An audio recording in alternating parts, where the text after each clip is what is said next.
水များလုံးမင်္ဂလာပါလို့ညီဦးဆုံးလုံးစစ်ထားပါတယ်။အနေရသားသမီးပေါင်း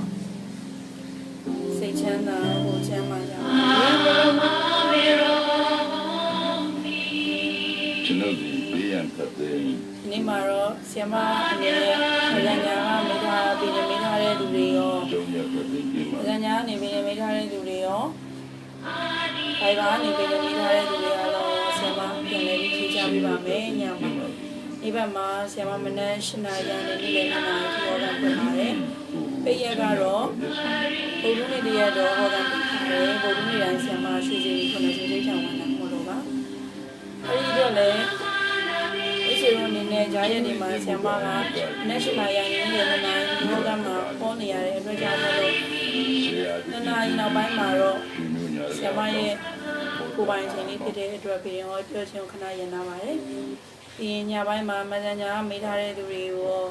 ဖိုင်ဘာမေးထားတဲ့သူတွေကိုညပိုင်းမှာဆီယမပြန်လည်ပြီးတော့ဖြေချပေးနေတာဖြစ်ပါတယ်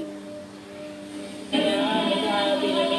တွေရောဒီနေ့မှာတော့ဇန်ညာနေမေးထားတဲ့သူတွေရောဒီနေ့မှာတော့ဆီယမအနေနဲ့ငွေကြီးကိစ္စအတွက်ရဲ့အိမ်တော်ကြီးအတွက်ရဲ့ဆီယမရရလေးပြပါမယ်အိမ်တော်ကြီးဆိုတဲ့အဲမှာအခြေလဲပါပါတယ်အခြေအိမ်တော်ကြီးဂုံရရလုပ်လို့ရနော်တချို့တော့900သားသမီးတွေနဲ့ဆီယမဒီမှာတွေ့ဖို့တာတွေလည်းရှိတယ်ဆီယမရဲ့မိတ်ဆွေတချို့လည်းဆီယမစီလာခြင်းပဲနေရနေမအားလည်းလို့မလားတဲ့မိတ်ဆွေမျိုးတွေလည်းရှိပါတယ်ဆီယမီကလောက်တိုင်းမကောင်းကြကြပါတိုင်းမကောင်းကြပါဟုတ်မဖြစ်တော့လေကဲလိုင်းပေါ်မှာရှိနေတဲ့မိတ်ဆွေတွေတော့ဆီယမငွေကြီးရည်ရတယ်ပြပြပါမယ်လူရကတလေးမှာငွေကြီးကိစ္စအစင်မกินလည်းဘာမှလုပ်လို့မရပါဘူးအမလုပ်လို့မရဘူးဆိုတော့ကို့မှာငွေကြီးခက်ခဲနေတယ်ပေါ့ငွေကြီးခက်ခဲနေတယ်ကိုကချုပ်ခဲ့တဲ့သူဖြစ်နေရင်သူတစ်ပါးစီမှာသွားပြီးတော့သွားရအောင်ကိုတောင်းလို့ရဆိုရင်ဘုံမဟုတ်လဲကိုကသူများတကာကိုချီးထားတယ်ဆိုရင်အဲ့ဒီအကျွေးတွေကိုသွားတောင်းမယ်ဆိုရင်အခုဆီယမပြောတဲ့ရေရာလေးကိုလုပ်လို့ရပါတယ်ရေရာလွယ်ကူပါတယ်တကယ်လို့ငွေကြီးကိစ္စနဲ့ပတ်သက်ပြီးတော့စိတ်ညစ်နေရတယ်ဆိုရင်ရစရာရှိတဲ့ငွေပဲဖြစ်ဖြစ်သွားတောင်းရရှိတဲ့ငွေပဲဖြစ်ဖြစ်လိုချင်တယ်ဆိုရင်ဒီရှာလေးနားထောင်ပေးပါနော်လုံးတော့မှာဆိုတော့ဟိုဟင်းကိုဆုံးကပ်ပေးပါဘယ်နည်းကပ်ရမလဲဆိုရင်နေ့တိုင်းကပ်လေးကောင်းပါမယ်မိုးဟင်းကိုကပ်ရင်လက်ရွှင်လာပါလိမ့်မယ်မိုးဟင်းကိုကပ်ပြီးတော့ကိုအကူညီသွားတောင်းမဲ့ငွေကြီးကိစ္စအဆင်ပြေစေဖို့ခက်ခဲနေစင်းရနေတဲ့သူတွေအတွက်ကြောင့်လည်းငွေကြီးကိစ္စအဆင်ပြေစေဖို့ရှိပြီးသားသူတွေအတွက်ကြတော့လေကိုရစရာရှိတဲ့အကျွေးရဖို့အကျွေးသွားတောင်းမယ်ဆိုရင်မိုးရင်းလေးဆုံးတော့ကပ်ပြီးပါတကယ်တော့ဘယ်သူမှဆိုရေရာတို့ပြည်နေလို့လုပ်တယ်ဆိုရင်9ရက်လုပ်တာအကောင်းဆုံးပါပဲ9ရက်လောက်လုပ်ပေးပါနေ့တိုင်းမိုးရင်းလေးချက်ပြီးဆုံးတော့ကပ်ပြီးပါပြီးတော့အဲ့ဒါဆိုရင်ကိုရစရာရှိတဲ့လူတွေရပါလိမ့်မယ်အကူညီသွားတောင်းကြရှိတဲ့လူတွေဆန်နေလေငွေကြီးကိုညီရပါလိမ့်မယ်ငွေကြီးကိစ္စတော့ပါနောက်တစ်ခုငွေကြီးရရပါပဲနောက်တစ်ခုငွေကြီးရရတော့နည်းနည်းလေးခက်ခဲပါတယ်အဲ့ဒါလူရာကန်းတာတော့ပေါ်ရတာမိုးဟင်းကြတော့မိုးဟင်းလေးတစ်မျိုးပဲချမ်းပါဆိုလွယ်ကူတယ်နောက်တစ်ခုကကြတော့ရွှေအိုးဆိုတော့ဗမာဝယ်လို့ရလဲဆိုရင်ဆီယမတို့ထိတဲ့ပုံကုတ်ကရောင်းတဲ့ဦးလေးမပြောသေးရောင်းတဲ့ဆိုင်တွေမှာဝယ်လို့ရပါတယ်အတာအိုးကိုပဲရွှေရည်တုတ်ထားတာငွေရည်တုတ်ထားတာမျိုးအဲ့တော့ရွှေအိုးတစ်လုံးလိုတယ်ငွေအိုးတစ်လုံးလိုပါတယ်ရွှေအိုးထဲမှာဂန်းကော15ညွန့်ထည့်ရပါမယ်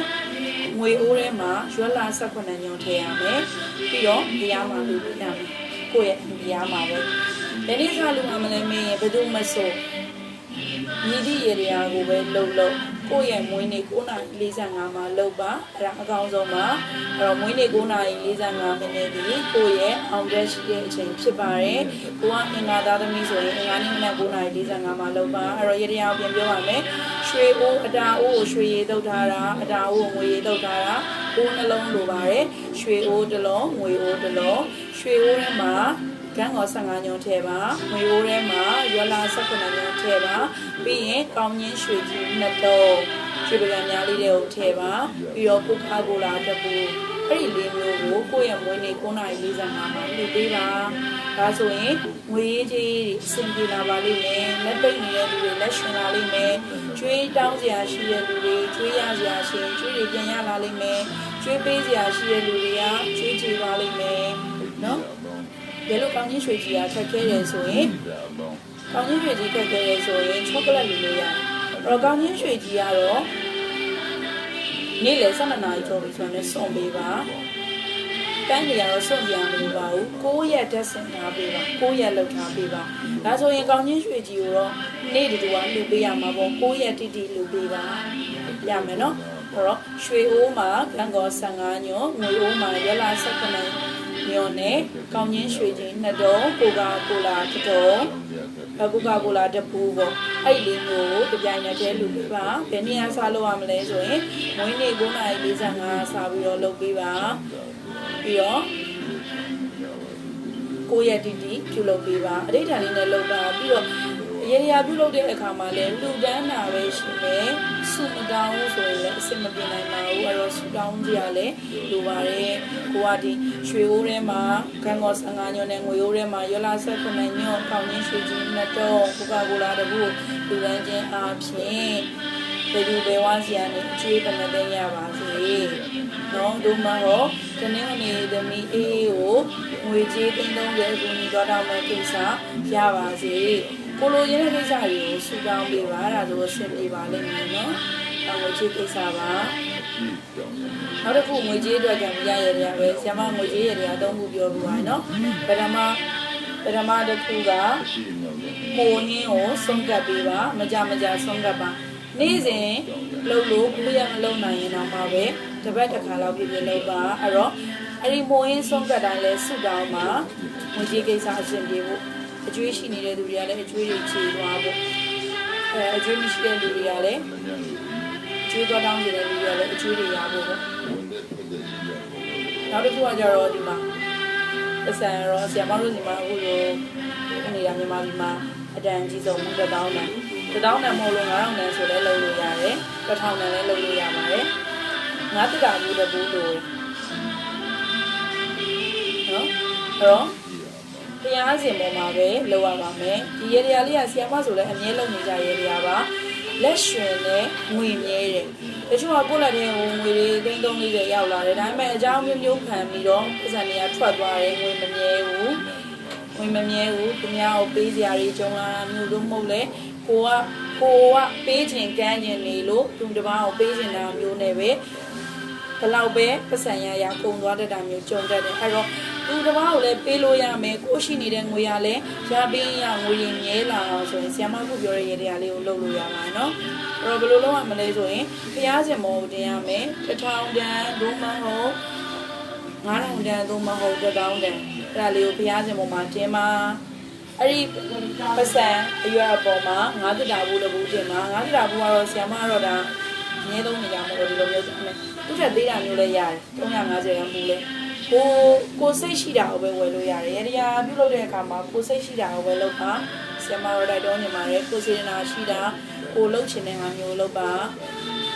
တော့ငါတို့တာဘူးဒီသေးတာလည်းရတယ်ကြီးတာလည်းရတယ်အဝိုင်းလည်းရတယ်အပြားလည်းရတယ်အစင်ပြေလုပ်လို့ရပါတယ်တော့ဘုရားရှင်ပေါ်မှာပတ်စံတင်မယ်ပတ်စံပေါ်မှာငါတို့တာဘူးတင်ပါငါတို့တာဘူးပေါ်မှာဘုရားနိုင်တနေ့တိုင်းထုံးပေးပါဘယ်ချိန်ထုံးလဲထုံးရမလဲနေအနပိုင်းကြီးထုံးပေးပါအဲ့ဒါကြီးစင်ပြေပါတယ်နော်အဲ့တော့ငါတို့တာဘူးပေါ်မှာနေစဉ်ဘုရားနိုင်တိုင်းထုံးရင်းနဲ့ဆူတောင်းဖို့ကိုစီယိုဝင်နဲ့ဝင်ငွေတွေမြဲအောင်ကိုယ်ပိုင်စီဝါရေးလုပ်ဖြစ်ပါစေဝန်ထမ်းလုပ်တဲ့သူဖြစ်ပါစေဝန်ထမ်းနေဆိုရင်ဒီလောက်မှတစ်ခါပဲပတ်စံရလာစားရလေသို့တော်လည်းကိုရတဲ့ပတ်စံတွေကအကြောင်းမျိုးနဲ့ဖန်ပြီးဝန်ထမ်းတွေကထွက်သွားတဲ့အဲ့တော့ပတ်စံဝင်လာတဲ့အခါမှာပတ်စံတွေမြဲအောင်ပေါ့ဝန်ထမ်းဆိုတဲ့သူကလာဆိုငွေကုန်ကြေးကြတိတ်မများတော့ဘူးလက်အားရွှင်ပြောင်းနိုင်ထုံးပြီးတော့ဆူတောင်းမှာဥပမာအင်္ဂါသမီးဆူဆူဟာလူရန်နေဆိုအင်္ဂါသမီးဆူဆူဟာငါတက်တာဘူးပေါ်မှာပြောင်းနိုင်ဒီနေ့တိုင်းထုံးပါတယ်ယခုကဲတော့စီမီထုံးပူဇော်တော့ကျူအကြောင်းလည်းအင်္ဂါသမီးစီဝင်လာတဲ့ငွေတွေလည်းမြဲပါစေငွေကြီးလက်လာပါလေပုံများရှင်လာပါစေလို့ဆူတောင်းပြီးလို့နော်ပတ်စံကြေရစရပါတယ်အဲ့ပတ်စံပေါ်မှာငါတက်တာဘူးကျင်းပါ ရောင်ငွေကြီးကိစ္စနော်ရောင်ငွေကြီးရတဲ့အတုံးကိုနောက်ဆုံးတစ်ခုကတော့ဆရာမအနေနဲ့ပြောနေတာကအင်တောင်ကြီးရဲ့အင်တောင်ကြီးတို့မဟုတ်ချီကြီးပေါ့ချီကြီးမှလည်းခုကတော့တော်တော်များများကဟိုဘယ်လိုကောမလဲကိုချစ်သူကောင်လေးကနောက်တစ်ယောက်တွေ့နေတာမျိုးကိုချစ်သူကောင်မလေးကနောက်တစ်ယောက်တွေ့နေတာမျိုးအင်တောင်ဘက်တွေမှာလည်းညသွားပြင်ကြုံလာတတ်ပါတယ်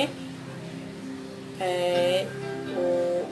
ခြေရှုပ်တာမျိုးလေးတွေပေါ့ခြေရှုပ်တာမျိုးလေးတွေသုံးပွင့်ဆိုင်ခြေစက်လန်းလေးတွေကြုံလာတတ်တယ်အဲဆိုရင်အဲ့လိုမျိုးအိမ်အောင်ကြီးခြေရှုပ်နေတာပဲဖြစ်ဖြစ်ကိုယ်ွယ်ရမှာအမျိုးသားပဲဖြစ်ဖြစ်အမျိုးသမီးပဲဖြစ်ခြေရှုပ်နေခဲ့တယ်ဆိုရင်ဘုမဟုတ်သမီးစားဘဝမှာဆိုရင်လေကိုချစ်သူကောင်လေးကခြေရှုပ်နေတယ်ဆိုရင်ဆရာမခုပြုမဲ့ရည်ရလေးကိုလုပ်ပါဘာလို့အမလဲဆိုတော့ဘိမုံတစ်ချက်လို့နော်ဒီချိန်မှာပဲဘိမုံကလွယ်ပါတယ်ဘိမုံရပေါ့ဘိမုံတစ်ချက်ဝယ်ပါပြီးတော့ဘိမုံကိုတစ်ချမ်းချမ်းလာအချမ်းချမ်းပြီးတော့ဘိမုံတစ်ချမ်းကိုဖေးချွေးပါနောက်တစ်ချမ်းကိုတော့နောက်ထပ်ဘိမုံတစ်ချမ်းကိုတော့ရေမျောလိုက်ပါရေမျောတဲ့အခါမှာလည်းစုတောင်းပါတော့ဘယ်နည်းလောက်ရမလဲဆိုရင်ချစ်သူကောင်လေးကတင်းတင်းကုန်နေဆိုရင်တင်းတင်းကုန်နေမနက်9:45မှာလောက်ပါတကယ်လို့ချစ်သူကောင်လေးကတင်းတင်းလာဆိုရင်တင်းတင်းလာနေမနက်9:45မှာလောက်ပါကိုချစ်သူကိုအိမ်တောင်ဘက်ရဲ့မွေးနေ့9:45မှာပြုလုပ်ရပါမယ်ဘိမုံတစ်ချက်လိုရဲဘိမုံတစ်ချမ်းကိုခွေးကျွေးလိုက်ပါခွေးကျွေးတဲ့အခါမှာလည်းဆူတောင်းကိုချစ်သူကောင်လေးကဥမာတင်းတင်းကုန်နေတာအောင်ဆိုရင်တင်းတင်းကုန်နေတာအောင်ခြေမရှုပ်ပါစေနဲ့ငါတယောက်တည်းချစ်ပါစေနောက်တစ်ချက်ကိုရေသွားမျောတဲ့အခါမှာလည်းထိုနည်းလိုပဲဆူတောင်းပါနော်ဒီနေ့ကိုနေတာအောင်ခြေမရှုပ်ပါစေနဲ့ငါတယောက်တည်းပဲချစ်ပါစေဆိုပြီးနော်ဒါတော့ဒီနောက်ရေးခြေမရှုပ်စေတဲ့ရေတွေပါမိမိကိုခြေပိတ်စားရေတွေဒီနောက်ရေးရေတွေကဒီနောက်ရေးလို့ပြောပေမဲ့ခြေလည်းကြောက်နေပါတယ်ဒီရေလေးတွေကိုဆရာမတက်နိုင်တဲ့ဘက်ကနေပြောပြသွားတာပါဆရာမစီကိုပေးတဲ့မေးချင်တယ်ဆိုရင်တော့အပတ်စဉ်ပုတ်တုံးနေ့တရက်တာဟောကန်ပိတ်ပါတယ်ကျန်တဲ့နေ့တွေမှာမနက်၈ နာရီကနေနေ့လယ် 2 နာရီထိဆရာမရဲ့ဟောကန်လိပ်စာဖြစ်တဲ့အင်းစိန်စေးရုံအကျော်မညာကမတ်တိုင်းမှာဆင်ပြီးဂေတုမဒီလန်ကိုဝင်လာခဲ့မယ်ဆိုရင်တော့ဆင်မဟောကန်ရှိပါတယ်အင်္ဂါနေ့တိုင်းမှာလည်းကံမြင့်ကန်စင်နဝင်းရတွေကိုမိတ်ဆွေတွေအတွက်ခြေပေးနေပါတယ်ဆရာမတို့ဘက်ကနေအဲ့ဒီအတွက်ကစံ6 လုံးစီ9ချက်သားလက်ဖက်9ချက်သားလိုအပ်တဲ့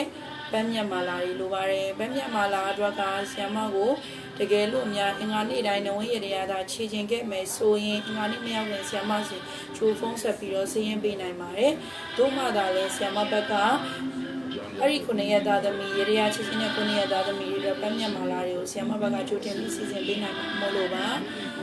ကံမြင့်ကန်စင်နဝင်းရခြေချင်းအတွက်လဲကံနေကောင်းလာမယ်လုပ်ငန်းကိုင်ငန်းတွေပွင့်လန်းတိုးတက်လာမယ်ငွေကြေးတွေအဆင်ပြေလာပါလိမ့်မယ်ဒါကြောင့်မလို့မိတ်ဆွေတို့အနေနဲ့အင်္ဂါနေ့တိုင်းဆရာမဟောကန်မှာခြေပေးနေတဲ့ကံမြင့်ကန်စင်နဝင်းရခြေချင်းနဲ့ဆိုရင်ဆရာမစီဖုန်းကြိုဆက်ပေးပါ